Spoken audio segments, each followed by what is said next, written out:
Updates ni BNB. Yan sa TikTok live ni Papa Jack. Okay na po ah.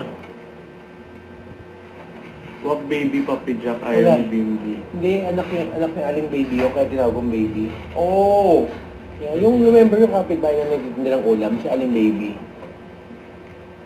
Okay. Hindi naman tayo kung nagsalita, tapos mga screenshots, mga headline na naman. Our foreigners.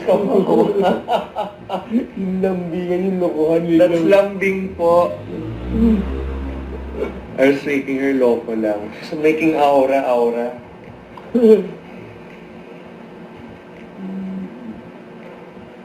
Babasa sila ng tono. Ang bata ni Bimbi magpasok sa TikTok, parang 13 years old lang.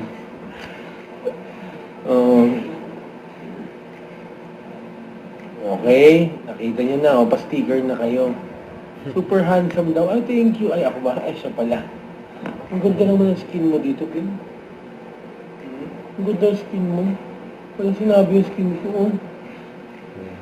Ang gaba ni BNB. Nasaan po si Nurse Rina? Off duty. She got hurt. Madaming basher. Wawa naman taga-TikTok, Dapat happy lang dapat, no? Hindi lahat, Our foreigners, kawawa. Hindi lahat ng joke sineseryoso.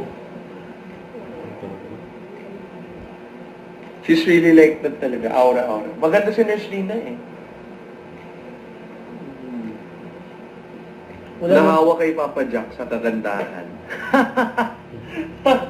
Lambing-lambing lang po yun. So, walang mga ano doon. Yeah. Nag-viral daw.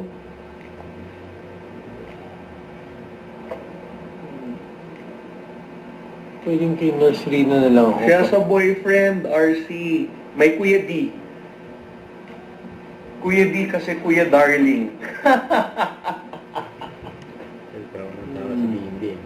Hindi naman. Patigil lang ko. Nakita ko sila yung pabla. Huwag ko yung magkakain. Bakit wala ka po kanina, Bim? Kasi Papa Jack wants stickers po. So sabi niya, Bim, may tago muna para I'll get stickers. Ano nga eh. Andyan po ba siya? Nagpapahinga.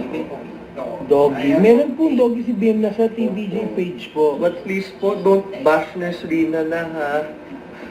She's one of the most loyal nurses ever. One of the most loyal talaga. Andito na po ang pambansang Dream Boy. Yan, yung isang dream boy. Si BNB. Yan, dumating kay ko na yung pogi. Kanina ako yung pogi sa paningin nila. Pumangit na naman ako. Girls daw were trying to get Papa Jack's number po sa live. Sinasabi nila, anong number mo, Papa Jack? Anong height mo, Papa Jack? Papa Jack is taken na po with 10 people. Yeah, yes, Bims, I am so taken. Yes, taken with work. No. Taken with... Taken for granted.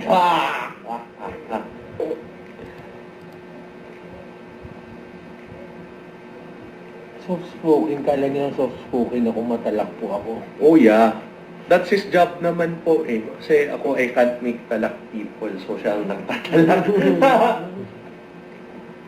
Okay na ha. Don't forget, subscribe, click the notification bell for my update. This is Richard in Action Vlog. Stay tuned for more videos. See ya.